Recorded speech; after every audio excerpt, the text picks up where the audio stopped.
Okay dear students, good morning. This is Bharadwaj academy और आज हम पढ़ने वाले हैं अपने साइंस का थर्ड चैप्टर, जो कि आपका क्या है, साइंस में हम पढ़ने वाले हैं मेटल्स और नॉन मेटल्स। ठीक है, तो हम आज डिस्कस करेंगे कि मेटल्स क्या होते हैं और नॉन मेटल्स क्या होते हैं। सो नॉर्मली अगर मैं आपसे पूछता हूं कि मेटल्स क्या होते हैं तो आप क्या बताएंगे? आप बताएंगे मेटल्स वो होते हैं जो बहुत हार्ड होते हैं या जिनको हम टच करते हैं तो वो हमें बहुत ही ज्यादा स्ट्रांग लगते हैं। या हम बात करते हैं कि मेटल्स वो होते हैं जो इलेक्ट्रिसिटी को कंडक्ट करते हैं। या हम ये कह सकते हैं कि मेटल्स वो होते हैं जिनको हम हिट करते हैं, हैमर करते हैं तो उनमें से कुछ आवाज आती है। तो ये कुछ प्रॉपर्टीज होती हैं मेटल्स की जिनकी वजह से या by which we can identify them कि वेदर दे आर मेटल्स और नॉन मेटल्स। यानी कि उनको टच करने से या उनको हैमर करने से या उनको मोड़ने से, उनको फोल्ड करने से, उनको और डिफरेंट डिफरेंट टाइप के प्रॉपर्टीज के बेसिस पे हम बता सकते हैं कि वो आपके मेटल्स हैं या नॉन मेटल्स हैं। बात समझ में आ रहा है? तो हम basically we are going to discuss the metals in the first video. आज इस एंटायर वीडियो में हम डिस्कस करेंगे कि मेटल्स क्या होते हैं, उनकी फिजिकल प्रॉपर्टीज क्या होती हैं और उनकी केमिकल प्रॉपर्टीज क्या होती हैं। ठीक है, तो सबसे पहले हम बात करते हैं मेटल्स की फिजिकल प्रॉपर्टीज की। किसकी बात करेंगे हम यहाँ पे? मेटल्स की फिजिकल प्रॉपर्टीज। अब फिजिकल प्रॉपर्टीज का मतलब क्या होता है कि ऐसी प्रॉपर्टीज जो हम उनको सामने से देख पाए। यानी कि उसको अगर हम गर्म करते हैं, उनको हम हीट करते हैं तो उस पर क्या इफेक्ट पड़ेगा, या उनको हम फिजिकली कुछ उस पर एफर्ट लगाते हैं, तोड़ते हैं, मरोड़ते हैं, हैमर करते हैं तो उस पर क्या फर्क पड़ेगा। ठीक है, तो कुछ बहुत सारी ऐसी प्रॉपर्टीज हैं जो आपने क्लास 8 में भी डिस्कस की होंगी, क्लास 7 में भी डिस्कस की होंगी। ठीक है, जैसे कि अगर हम बात करें इसकी प्रॉपर्टीज की तो सबसे पहले हम कहते हैं कि जो मेटल्स होते हैं, मेटल्स आर स्ट्रॉन्ग। जो मेटल्स होते हैं वो बहुत स्ट्रांग होते हैं। जैसे कि आपने देखा होगा जो रेलवे का पूरा जो प्लेटफॉर्म है या रेलवे का जो सारा का सारा जो उसकी वो होती है, जो रोड बनाई जाती है, उसकी जो सारा का सारा जो कंस्ट्रक्शन होता है वो मेटल से ही होता है। क्यों होता है? क्योंकि रेल जो है वो काफी भारी होती है, उसको काफी सारे पैसेंजर्स को, सारे सामान को कैरी करती है।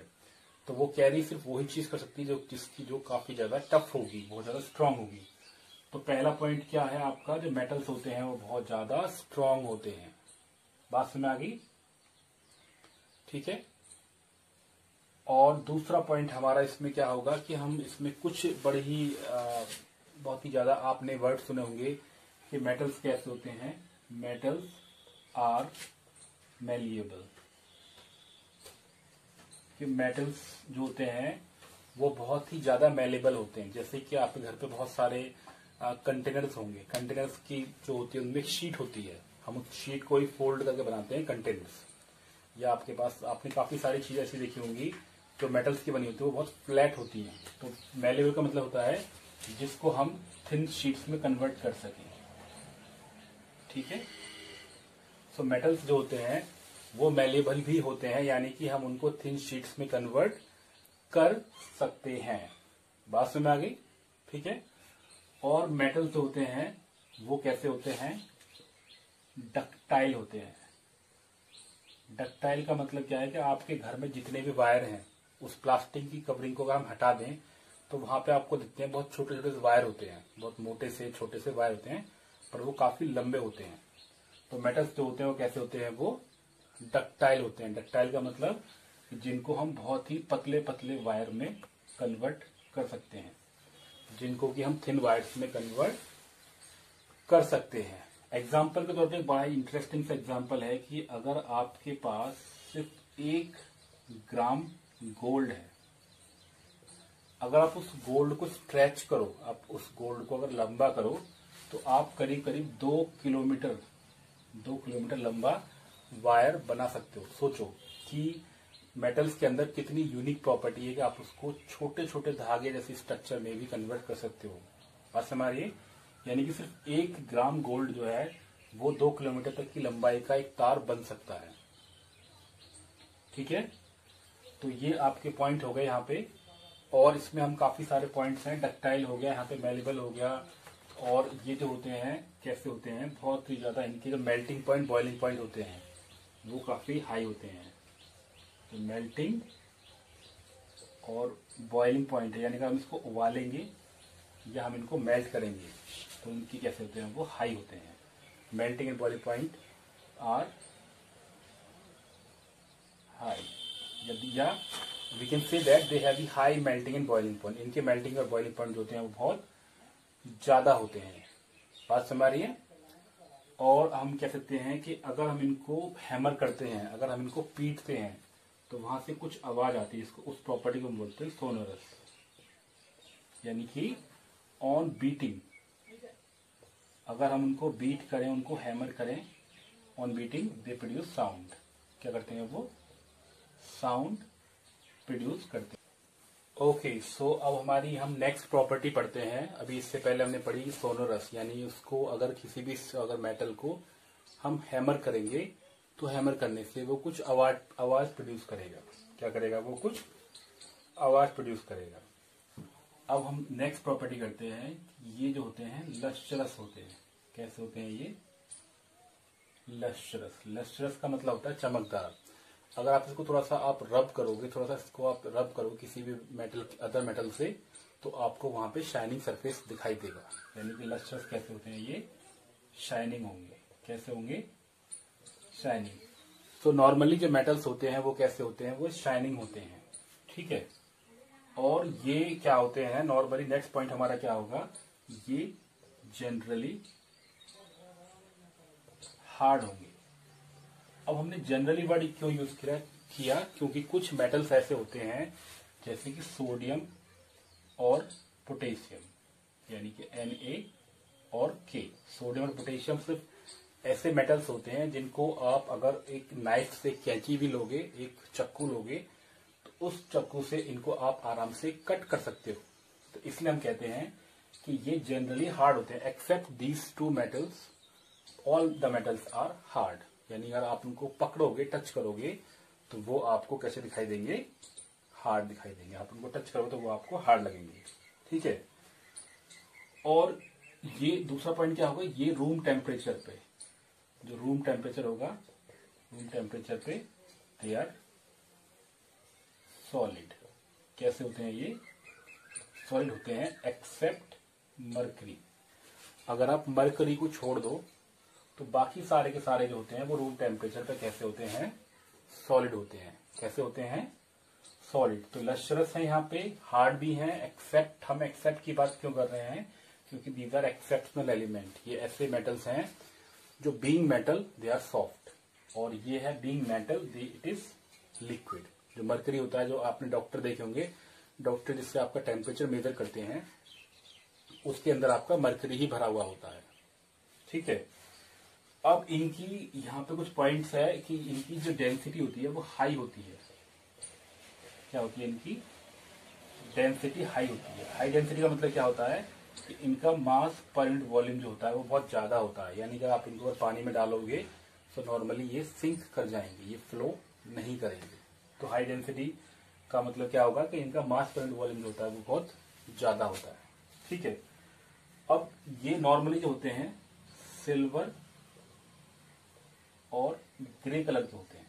नॉर्मली क्या होते हैं, ये जो मेटल्स होते हैं वो आपको सिल्वर कलर में मिलेंगे या ग्रे कलर में मिलेंगे, एक्सेप्ट कॉपर और गोल्ड। कॉपर और गोल्ड ही ऐसे दो मेटल्स हैं जिनके कलर वो अलग अलग होते हैं। अगर हम इसकी बात करें तो ये कैसा होता है, रेडिश ब्राउन, और ये कैसा होता है आपका, येलो। इसके अलावा आपको जो भी मेटल्स मिलेंगे वो नॉर्मली इस कलर में ही मिलेंगे, या तो वो सिल्वर होंगे या वो आपके ग्रे कलर के होंगे। बात समझ आ रही है। तो हमने क्या पढ़ा, ये लस्ट्रस हैं, ये जनरली हार्ड होते हैं और रूम टेम्परेचर पे ये सॉलिड होते हैं, और इनकी डेंसिटी बहुत ज्यादा होती है, और ये सिल्वर या ग्रे कलर के होते हैं। और इससे पहले हमने पढ़ा कि वो डक्टाइल होते हैं, यानी कि उनको हम थिन वायर में कन्वर्ट कर सकते हैं, वो मेलेबल होते हैं, उनको हम थिन शीट्स में कन्वर्ट कर सकते हैं। हमने एग्जांपल भी लिया था वहां पे, बहुत अच्छा एग्जांपल था वहां पे, और ये वाली सारी प्रॉपर्टी हमने यहाँ पे डिस्कस कर ली। ठीक है, तो हमारी अब नेक्स्ट प्रॉपर्टी हम क्या पढ़ेंगे यहाँ पे। अब हम मेरे हिसाब से अब हम मूव करना चाहिए इसकी केमिकल प्रॉपर्टीज की तरफ। अब हम यहाँ पे डिस्कस करने वाले हैं मेटल्स की केमिकल प्रॉपर्टीज। ये बहुत ही इंपॉर्टेंट है मेटल्स की प्रॉपर्टी जो है केमिकल। अब हम इनके बारे में बात करेंगे। ठीक है, चलिए हम स्टार्ट करते हैं मेटल्स की केमिकल प्रॉपर्टीज।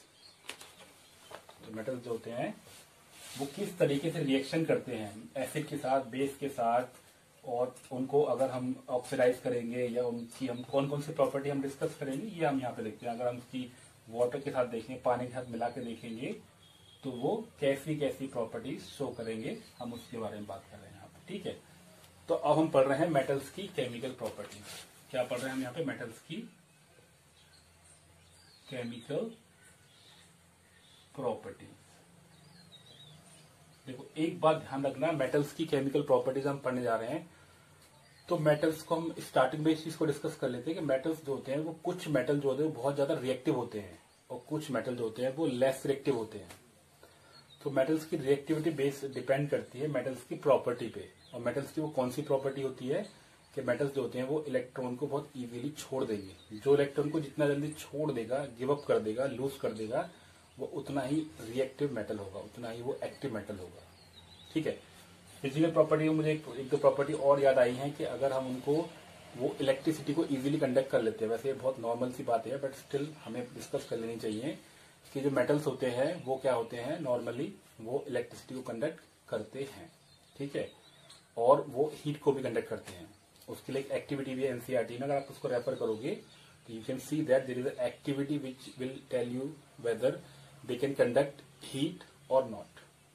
और बहुत इजी एक्टिविटी है, उसमें आपने एक वैक्स लगा रखा है, वैक्स के ऊपर आपने कुछ लोहे की कील लगा रखी है। जैसे आप उसको गर्म करोगे, ऐसे दिखा रखा है यहाँ पे, ये आपका एक मान लो एक कोई भी जलाने वाली अपनी कोई भी वो ली है यहाँ पे इंस्ट्रूमेंट, जैसे आप स्टोव है या स्प्रिट लैम्प है उससे, और यहाँ पे आपने एक मेटल की स्ट्रिप लगा रखी है।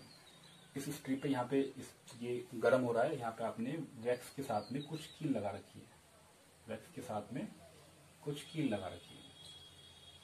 अब जैसे हीट यहाँ पे आएगी तो ये वाला पहले गिर जाएगा, पीछे वाले नहीं गिरेंगे। जैसे ये यहाँ पे आएगा ये नीचे गिर जाएंगे, पर ये पीछे वाले नहीं गिरेंगे। तो इससे हमने ये एक्टिविटी हमें क्या बताती है कि जो मेटल्स होते हैं they are good conductor of heat in this case as well as electricity in other case. अगर एक बल्ब हम लगा दें, बल्ब के साथ हम देखेंगे बीच में हमने मेटल लगा दिया होगा, तो मेटल जो होता है वो इलेक्ट्रिसिटी को कंडक्ट करता है। आई एम श्योर ये आपको समझ में आ रहा होगा। चलिए अब हमने सारे पॉइंट कवर कर लिए फिजिकल प्रॉपर्टीज के, हम बात करेंगे केमिकल प्रॉपर्टीज की। ठीक है, तो केमिकल प्रॉपर्टीज में हम पहली प्रॉपर्टी डिस्कस कर रहे हैं, जिसका मतलब क्या, रिएक्शन। देखो ये बहुत ही इंपॉर्टेंट है, reaction of metal with oxygen. ये ऑक्सीजन के साथ रिएक्शन करेंगे या नहीं, यानी अगर हम इनको एक्सपोज कर दें, अगर हम इनको खुला छोड़ दें एयर में, तो ये रिएक्शन करेंगे या नहीं करेंगे, इसके बारे में हम यहाँ पे डिस्कस करने वाले हैं। ठीक है, तो मेटल, इसकी एक आइडियल इक्वेशन हो जाएगी, मेटल प्लस ऑक्सीजन क्या बन जाएगा, मेटल ऑक्साइड। और जो मेटल ऑक्साइड होते हैं वो होते हैं basic in nature. Metal oxide क्या होते हैं, वो होते हैं बेसिक नेचर के। बेसिक नेचर का मतलब क्या होगा कि अगर आप इसमें लिटमस टेस्ट में इसमें लेके आओगे तो रेड लिटमस को ये ब्लू में कन्वर्ट कर देंगे। क्या कर देंगे, रेड लिटमस को ब्लू में कन्वर्ट कर देंगे। आई एम श्योर ये बात आपको समझ आ गई होगी कि अगर आपने मेटल ले लिया, लेट से हम यहाँ पे बहुत सारे एग्जांपल लेंगे, बट स्टिल हम यहाँ पे अभी बता रहे हैं कि मेटल प्लस ऑक्सीजन क्या हो जाएगा, मेटल ऑक्साइड प्लस जो मेटल होगा वो कैसा होगा, आपका बेसिक नेचर का होगा। जैसे हमने आपने सोडियम ले लिया Na और प्लस O2, ये आपका सॉलिड है, ये आपकी गैस है, तो क्या बन जाएगा आपका Na2O सॉलिड। तो ये आपका बन गया मेटल प्लस ऑक्सीजन, तो मेटल ऑक्साइड, और प्लस क्या बन गया, मेटल प्लस ऑक्सीजन तो बन गया आपका मेटल ऑक्साइड, जो कि बेसिक नेचर का होगा। बेसिक नेचर का मतलब क्या होगा, ये रेड लिटमस को ब्लू लिटमस में कन्वर्ट कर देगा। मेरे साथ समझ आ गया होगा। चलिए ठीक है, अब ये जो है इसमें हम एक पॉइंट डिस्कस कर लेते हैं, ये जो पोटेशियम और जो सोडियम है वो हम उनको, देखो एक क्वेश्चन आता है एग्जाम में, बहुत इंपॉर्टेंट क्वेश्चन होता है कि why potassium and sodium are stored in kerosene. तो हम इसको केरोसिन के अंदर क्यों रखते हैं? क्योंकि अगर आप इनको नॉर्मल एयर में रख दोगे तो ये बहुत ज्यादा रिएक्टिव होते हैं, ये बहुत जल्दी ऑक्सीडाइज हो जाएंगे और ये बहुत सारी हीट को रिलीज करते हैं। यानी कि इनकी जो रिएक्शन होगी वो एक्सोथर्मिक रिएक्शन होगी। कैसी होगी वो? एक्सोथर्मिक रिएक्शन, यानी कि ये बहुत सारी हीट को रिलीज करेंगे। इसीलिए हम इनको पोटेशियम और सोडियम को स्टोर करते हैं किसके अंदर? किसके अंदर स्टोर करते हैं हम इसको? केरोसिन के अंदर। तो केरोसिन के अंदर जाके ये वहां पे एयर से एक्सपोज नहीं हो पाएगा, एयर से नहीं मिल पाएगा, इसलिए वहां पर रिएक्शन नहीं होगी। तो ध्यान रखना, ये आपका कभी कभी 3 नंबर में क्वेश्चन आता है यहाँ पे कि why potassium and sodium are stored in kerosene. तो केरोसिन में क्यों रखते हैं? क्योंकि हम उनको नॉर्मली एयर में रखते हैं तो बहुत जल्दी क्या हो जाते हैं? ऑक्सीडाइज हो जाते हैं। ठीक है, बात समझ आ रही है? देख लो इसको, यहाँ पे क्या क्या होता है हमने अभी कि सोडियम और पोटेशियम जो होते हैं वो कैसे होते हैं? वो क्या करते हैं? केरोसिन के अंदर रखे जाते हैं। और केरोसिन में क्यों रखे जाते हैं? ताकि वो वहां पे उसके साथ रिएक्शन ना करे। ठीक है। अब कुछ जो मेटल होते हैं उनको हम बोलते हैं एल्केलाई मेटल या एल्केली मेटल, जैसे आप उसको प्रोनाउंस करना चाहो। यानी कि उसको हम बोलते हैं वो बेसिक मेटल होते हैं। जैसे हमने बात की बेसिक नेचर के हैं, तो वो मेटल जो वाटर में सॉल्युबल होंगे, जो पानी के अंदर मिल जाते हैं, उनको हम बोलते हैं क्या? बेसिक मेटल या एल्केलाई मेटल बोलते हैं हम उनको, एल्केली मेटल। तो यहाँ पे इस पॉइंट को हम लिख लेते हैं कि एल्केली मेटल कौन से होते हैं? वो उनका नाम हम क्या बोलते हैं? Metal which are soluble in water, है ना? तो जो which are soluble in water, जो पानी के अंदर सॉल्युबल होते हैं, तो उनको हम बोलते हैं एल्केली मेटल। ठीक है। एग्जाम्पल के तौर पे आपका अगर ये मेटल ऑक्साइड है, Na2 ऑक्साइड, ये जो आपका क्या है? पानी के अंदर हम इसको मिला देंगे तो ये आपका सॉलिड है, ये आपका लिक्विड है। तो क्या बन जाएगा वहां पे? आपका बेसिक ऑक्साइड बन जाएगा, यानी कि NaOH बन जाएगा। ठीक है। तो इसको हम क्या बोलते हैं? एक्वस बन गया ये, क्योंकि ये वाटर सॉल्युबल है तो एक्वस स्टेट बन गया। तो इनको हम बोलते हैं एल्केलाई मेटल। बस में आगे भी बहुत ही इजी पॉइंट है। यहाँ पे अगर दिक्कत आए तो इसको आप फिर से पॉज करके देख सकते हो। हमने क्या किया यहाँ पे कि हमने रिएक्शन कराया मेटल की ऑक्सीजन के साथ में, तो बन गया मेटल ऑक्साइड, जो कि बेसिक नेचर का होता है। कैसा होता है? बेसिक नेचर का होता है। ये हमने कर लिया यहाँ पे एग्जांपल। इस केरोसिन में क्यों स्टोर करते हैं? क्योंकि अगर आप उसको नॉर्मली रखते हो तो बहुत ज्यादा रिएक्टिव होते हैं, एक्सपोज करते ही वो बहुत सारी हीट को रिलीज करेंगे, which could be very harmful for the person who is handling that metal. Alkali metal which are soluble in water, उनको हम, जो एल्केली मेटल कौन से होते हैं? जो सॉल्युबल होते हैं पानी के अंदर। जैसे कि आपका सोडियम ऑक्साइड हो गया तो बन गया आपका सोडियम हाइड्रोक्साइड बन गया। ठीक है। चलिए तीसरा पॉइंट डिस्कस करते हैं इनके अंदर। काफी आज ये अच्छा टॉपिक होने वाला है, लंबा टॉपिक होने वाला है, आराम से पढ़ेंगे इसको। कोई हमें जल्दी नहीं है, कोई हमारी बस नहीं छूट रही है। ठीक है। तो बिल्कुल आराम से अपनी बुक निकाल कर आप उसको रेफर कर सकते हो कि हम क्या क्या चीजें डिस्कस कर रहे हैं। अभी तक हमने पढ़ा कि मेटल की रिएक्शन ऑक्सीजन के साथ में। अगर हम ले लें यहाँ पे मैग्नीशियम ले लें, क्या ले लें? Magnesium metal. तो पहले हम इसकी रिएक्शन कराएंगे Mg solid plus O2 gas, तो बन जाएगा आपका क्या? MgO। ठीक है। क्या बन गया? MgO बन गया। 2 ले लिया यहाँ पे तो 2MgO बन गया। ठीक है। अब ये MgO को फिर हम कराएंगे वाटर के साथ में, तो बना देगा ये Mg। बड़ी बड़ी है कि मेटल की हम रिएक्शन कराते हैं ऑक्सीजन के साथ में तो बनता है मेटल का ऑक्साइड, जो कैसा होता है? बेसिक नेचर का होता है। कैसा होता है वो? बेसिक नेचर का। अब अगर बेसिक नेचर का मतलब क्या है कि अगर कुछ मेटल्स होते हैं वो वाटर सॉल्युबल होते हैं। हम जैसे हमने यहाँ पे एग्जांपल के तौर पर पहले सोडियम लिया था। अभी अगर हम इसके बाद में हम क्या लेते हैं यहाँ पे? मैग्नीशियम ऑक्साइड प्लस वाटर, तो क्या ले लेंगे? वो बन जाएगा आपका क्या? MgOH का होल ट्वाइस, यानी कि ये आपका एक्वस बन गया। क्या बन गया ये? एक्वस। तो मैग्नीशियम जो ऑक्साइड है वो आपका बेस बना रहा है। इसका मतलब क्या होता है? ये बेसिक नेचर के होते हैं और इनको हम क्या बोलते हैं? एल्कलीज। क्या बोलते हैं इनको हम? एल्कलीज। यानी कुछ मेटल्स ऐसे होते हैं जो वाटर सॉल्युबल होते हैं, बाकी सारे नहीं होते, बट कुछ मेटल्स ऐसे होते हैं जो वाटर सॉल्युबल होते हैं। ठीक है, तो ये 2 पॉइंट हमने डिस्कस कर लिए। सोडियम का एग्जांपल ले लिया हमने यहाँ पे, मैग्नीशियम का एग्जांपल ले लिया यहाँ पे, ठीक है। और अभी हम इसका अब नेक्स्ट प्रॉपर्टी पे चलते हैं, ठीक है। अगर इसी तरीके से हम एक और प्रॉपर्टी, एक और मेटल को हम ले लें, जैसे हमने एल्युमिनियम को ले लिया, तो एल्युमिनियम कैसे रिएक्शन करेगा, एल्युमिनियम प्लस ऑक्साइड, तो क्या बना लेगा वो यहाँ पे एल्युमिनियम प्लस O2, तो बनाएगा Al2O3। तो अब ये को यहाँ पे ना एक बहुत इंपॉर्टेंट प्रॉपर्टी निकल के आ रही है। हमने तो 3Al ले लिया, यहाँ पे O2 ले लिया, तो Al2O3 आ गया, ठीक है। ये आपका सॉलिड हो गया, ये आपकी गैस हो गई, और ये आपका क्या बन गया, यहाँ पे सॉलिड बन गया। अब देखो कुछ मेटल ऐसे होते हैं जो ऑक्साइड फॉर्म करते हैं, ये बन गया आपका metal oxide.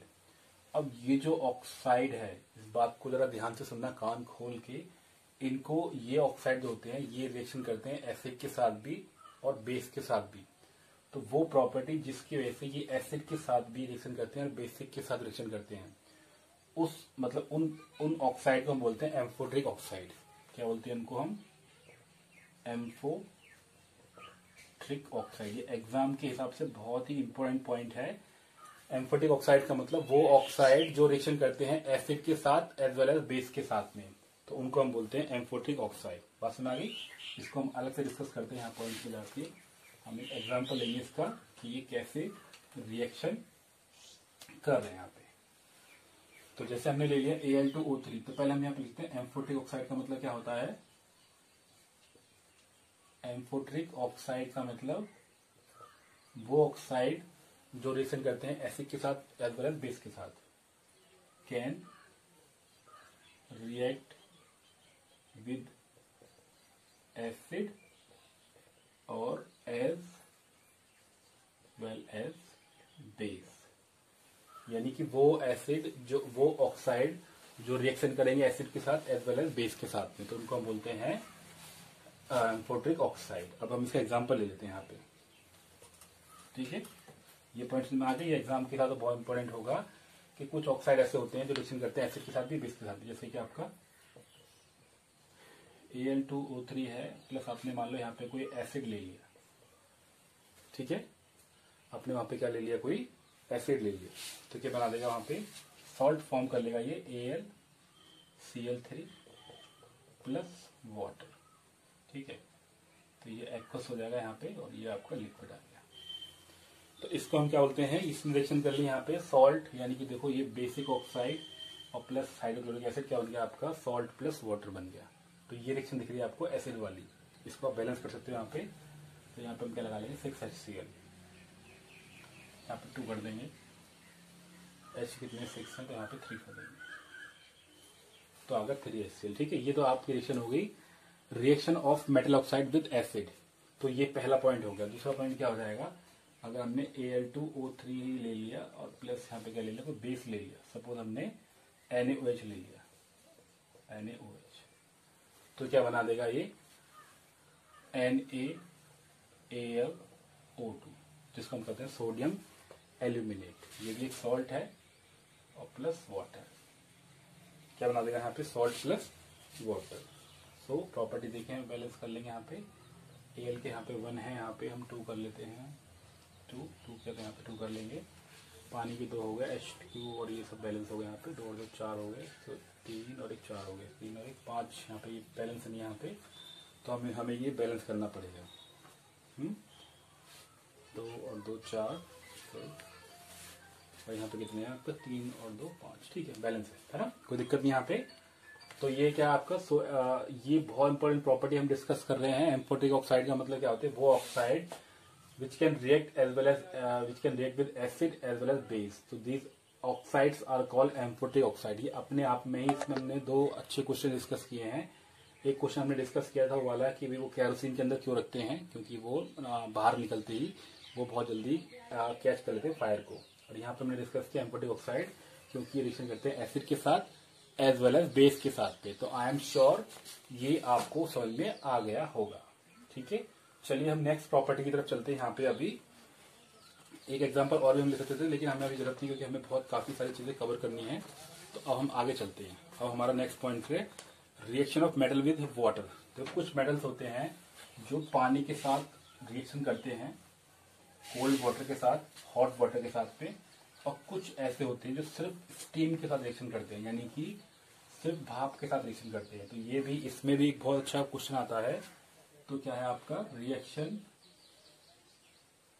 Of metal with water. तो अगर हम यहाँ पे क्या ले लेंगे, मेटल की रिएक्शन कराएंगे पानी के साथ में, तो यहाँ पे दो पॉइंट हैं। एक तो आपका सिर्फ नॉर्मल कोल्ड और हॉट वाटर है। जो मेटल्स आपके काफी एक्टिव होते हैं, रिएक्टिव होते हैं, तो वो कोल्ड वाटर के साथ ही हॉट वाटर के साथ भी रिएक्शन कर लेते हैं। दूसरा आपका आता है स्टीम के साथ में। कुछ मेटल्स ऐसे होते हैं जो सिर्फ स्टीम के साथ में और you can say high temperature पे ही रिएक्शन कर पाते हैं, जैसे कि आपका क्या है, आपका आयरन। ठीक है, तो चलिए पहले हम इन मेटल्स की बात करेंगे जो आपका कोल्ड वाटर के साथ में या हॉट वाटर के साथ में रिएक्शन करते हैं। ठीक है, तो जैसे कि आपने पोटेशियम ले लिया, 2K प्लस H2, तो ये क्या बना देंगे यहाँ पे, ये बना लेंगे आपका। और दूसरी बात ये भी है, अच्छा तो हम इसमें पहले, इसको पढ़ने से पहले हम ये चीज और डिस्कस कर लेते हैं कि अगर ये हॉट वाटर के साथ मिलेगा या कोल्ड वाटर के साथ में मिलेगा, तो ये बनाएगा आपका, क्या बनाएगा, मेटल का हाइड्रोक्साइड।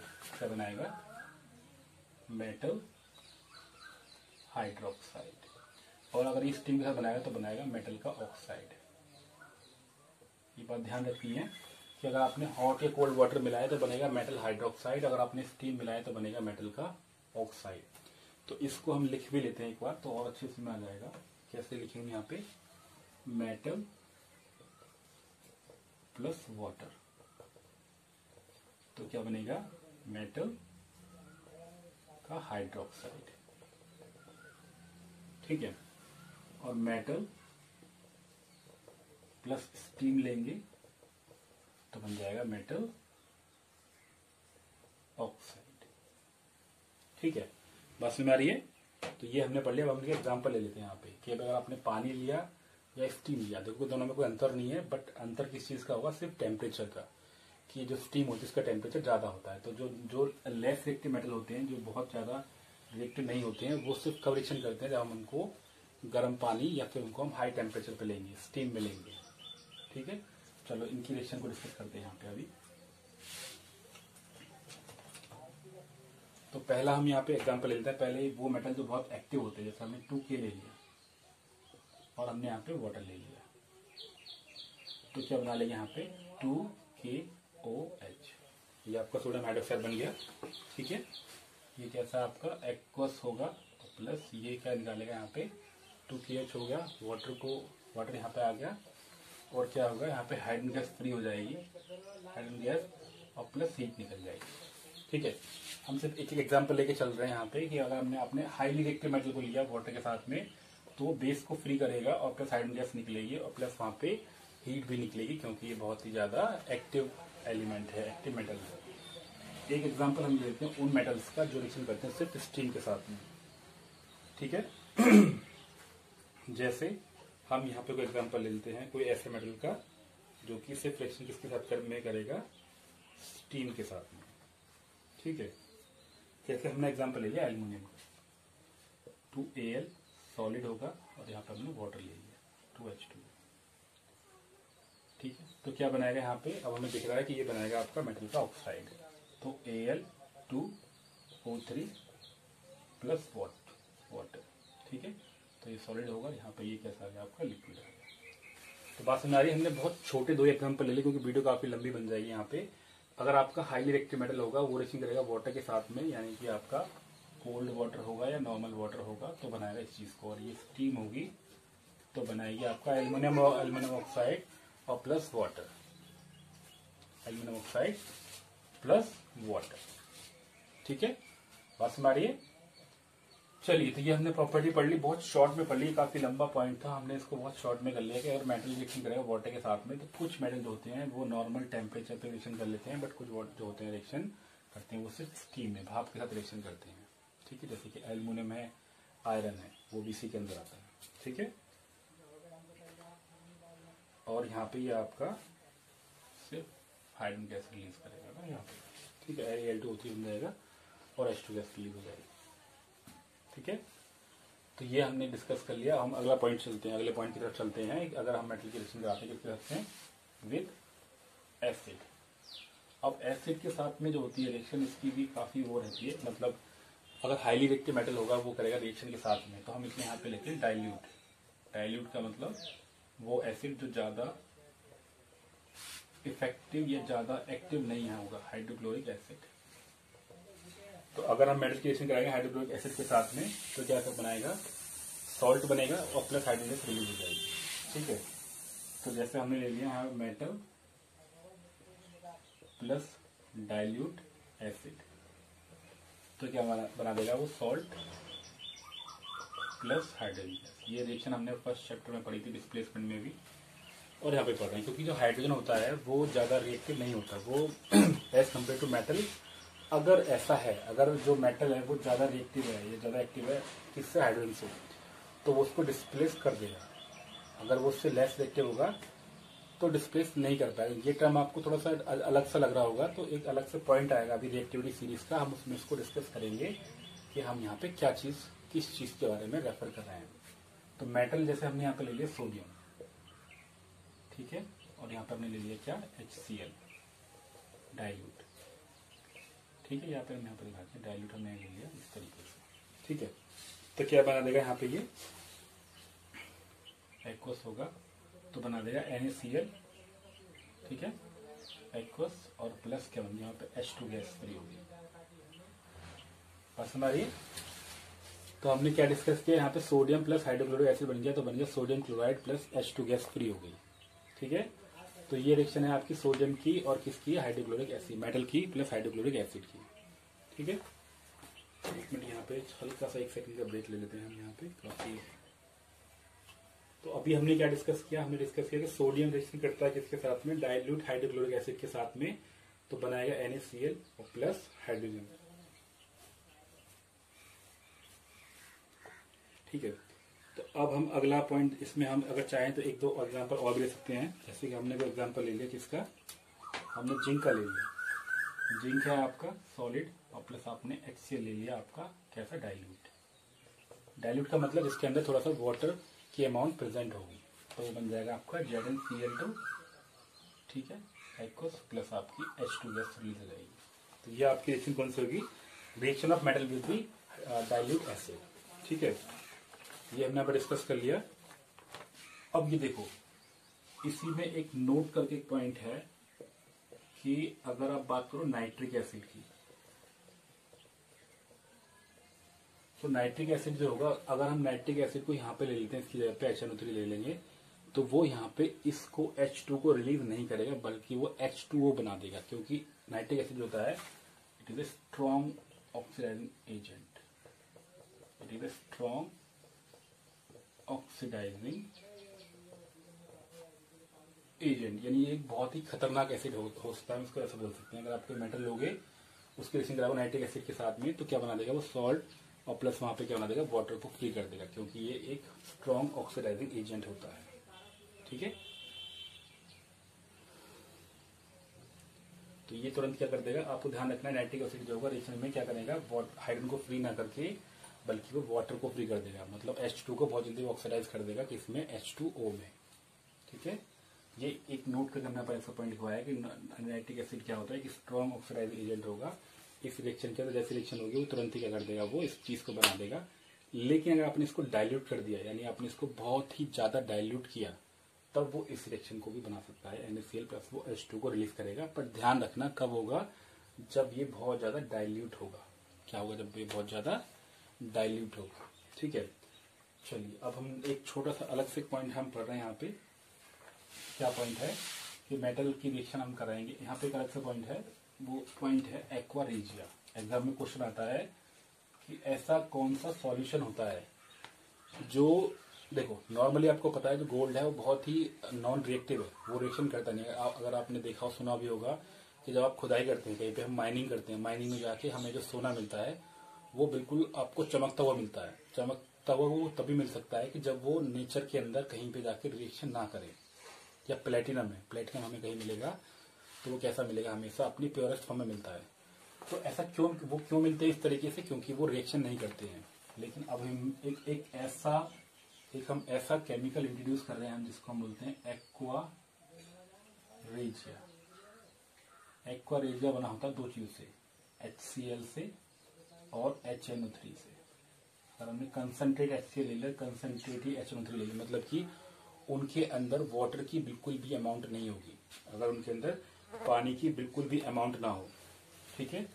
तो 1 पार्ट हम लेंगे HNO3 का और 3 हम पार्ट लेंगे HCl के, यानी कि अगर हमने 1:3 में HNO3 और HCl ले लिया, यानी कि 1 पार्ट इसका और 1 पार्ट इसका, तो वो सॉल्यूशन कहलाता है एक्वा रेजिया, और उसको हम क्या बोलते हैं, रॉयल वाटर भी कहते हैं, also known as royal water.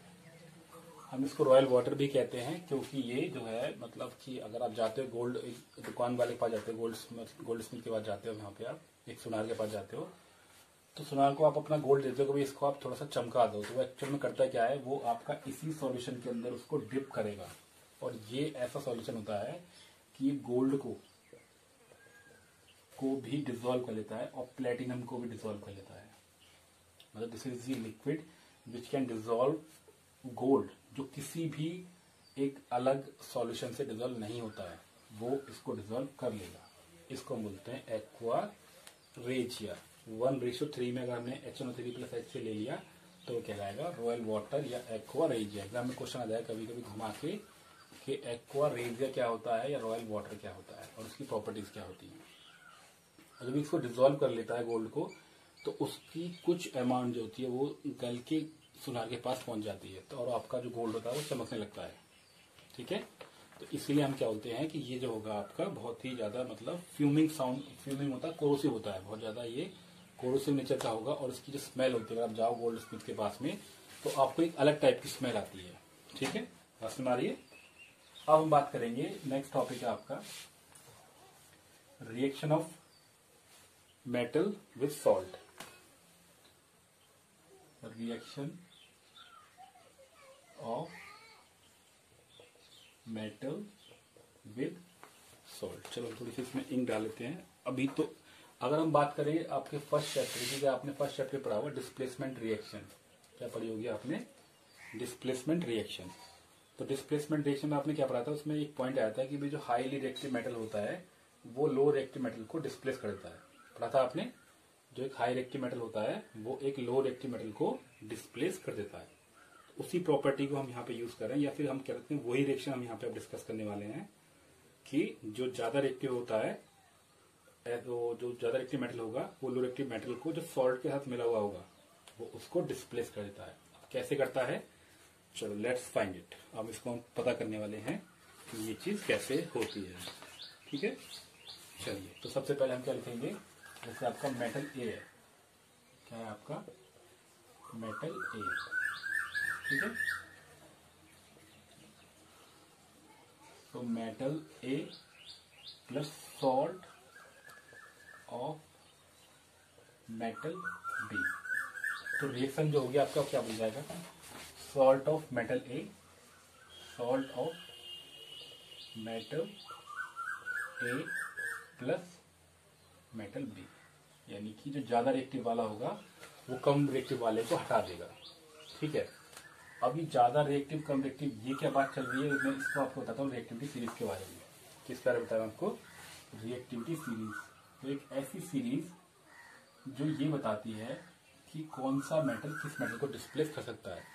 तो सबसे पहले आपका पोटेशियम आता है, फिर आपका सोडियम आएगा, ठीक है, और फिर आपका कैल्शियम आएगा, फिर आपका मैग्नीशियम आएगा, और फिर आपका एल्युमिनियम, फिर आपका जिंक आएगा, फिर आपका आयरन आ जाएगा, यहाँ पर आपका टिन आ गया, टिन के बाद आपका लेड आ गया, लेड के बाद आपका हाइड्रोजन आ गया। देखिए ये बहुत इंपॉर्टेंट पॉइंट है, ये हाइड्रोजन आ गया, फिर आपका कॉपर, फिर मर्क्यूरी आ गया आपकी, और मर्क्यूरी के बाद में आपका क्या आ गया, सिल्वर, और लास्ट में आपका गोल्ड आ गया। तो ये तो बिल्कुल आपके नॉन रिएक्टिव है। ये आपकी डिक्रीजिंग ऑर्डर है रिएक्टिविटी का।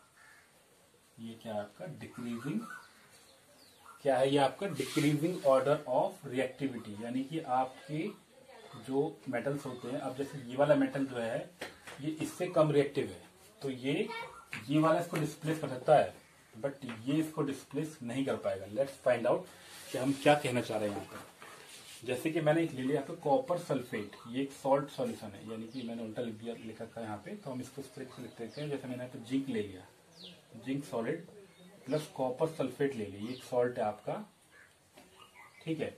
तो क्या कर देगा यहाँ से, ये इसको डिस्प्लेस कर देगा, क्योंकि ये देखो आप सीरीज में कॉपर कहाँ आ रहा है, कॉपर आपका नीचे आ रहा है बहुत, और आपका जो जिंक है बहुत ऊपर आ रहा है, तो ये इसको आसानी से डिस्प्लेस कर देगा।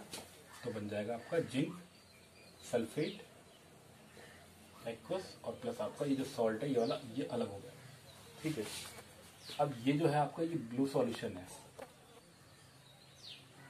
ये कैसा है आपका ब्लू सॉल्यूशन, और ये जो है आपका बन जाएगा कलर लेयर, ये कैसा बन जाएगा आपका कलर लेयर, ठीक है। और जो मेटल है आपका ये सिल्वरी व्हाइट है, और वहां पे जो आपका कॉपर अलग होगा वो कैसा होगा, ब्राउन कलर का हो जाएगा ना, रेड ब्राउन का, रेड ब्राउन। तो आपको ये चीज ध्यान रखनी है कि आपके एग्जाम में क्वेश्चन आएगा कि we have a unknown chemical which has the blue solution react with the metal zinc so it convert into a colourless salt and a red brown metal. तो इस तरीके से आपका क्वेश्चन आ सकता है। एक बार फिर सुन लो मैंने क्या बोला, कि आपके पास एक सॉल्यूशन है जो कि ब्लू कलर का होगा, उसका सिल्वर व्हाइट कलर का आपने सॉल्यूशन मिलाया तो आपको कलरलेस सॉल्यूशन मिल गया, और प्लस एक मेटल मिल गया जो कि रेड ब्राउन कलर का है। इस तरह क्वेश्चन आपका एग्जाम में आ सकता है, ठीक है। अब एक लास्ट पॉइंट रहेगा, reaction of metal with hydrogen. हमने काफी सारे एग्जांपल्स छोड़ दिए क्योंकि हम फिर वीडियो बहुत लंबी हो जाएगी तो दिक्कत आ जाएगी, तो इसलिए हम यहाँ पे अब लास्ट पॉइंट डिस्कस कर लेते हैं, reaction of metal with hydrogen. तो नॉर्मली जो होते हैं मेटल वो बहुत ज्यादा रिएक्टिव होते हैं, तो वो रिएक्शन नहीं करते हाइड्रोजन के साथ में। नॉर्मली जो मेटल होते हैं वो रिएक्शन नहीं करते, बट जो जैसे आप हम ले लेते हैं पहला एग्जांपल कि अगर आपने सोडियम ले लिया, ठीक है, और आपने यहाँ पे H2 ले लिया, पहले यहाँ पे आपने H2, तो रिएक्शन कर लेगा आपका बन जाएगा 2NaH सोडियम हाइड्राइड, जिसको हम आयनिक हाइड्राइड भी कहते हैं। क्या कहते हैं हम इसको, आयनिक हाइड्राइड, ठीक है। और दूसरा वाला है आपका, अगर हमने ऐसे ही पोटेशियम का एग्जाम्पल हम ले सकते हैं यहाँ पे, या फिर कैल्शियम मिलते हैं, कैल्शियम प्लस H2, तो बन जाएगा आपका क्या, कैल्शियम हाइड्राइड। क्या बन जाएगा, कैल्शियम हाइड्राइड। ये भी आपका क्या है, आपका एक क्या है, ये आयनिक सॉल्यूशन है, ये भी आपका आयनिक सॉल्यूशन हो जाएगा, आयनिक हाइड्राइड। तो बच्चों थोड़ा सा हमने लास्ट में आके थोड़ी सी स्पीड पकड़ ली क्योंकि हमें टॉपिक को कवर करना था पूरा का पूरा। तो आज हमने इस पूरी वीडियो में पढ़ा कि जो मेटल्स होते हैं उनकी केमिकल प्रॉपर्टीज क्या होती हैं, और केमिकल प्रॉपर्टीज में अगर आपको ध्यान से देखें तो हमने करीब करीब 6 प्रॉपर्टीज यहाँ पे डिस्कस करनी है। Reaction of oxygen, reaction of hydrochloric acid, reaction of hydrogen reaction with, और काफी सारी प्रॉपर्टीज हमने यहाँ पे डिस्कस करी है। सारी पॉइंट्स को आप एक एक करके लिख के देख सकते हो, और अगर आपको कोई भी इश्यू आता है तो आप इसमें जाके पूछ सकते हो, कमेंट में जाके आप लिख सकते हो, ठीक है। थैंक यू सो मच इस वीडियो को पूरा देखने के लिए। अगर आपको वीडियो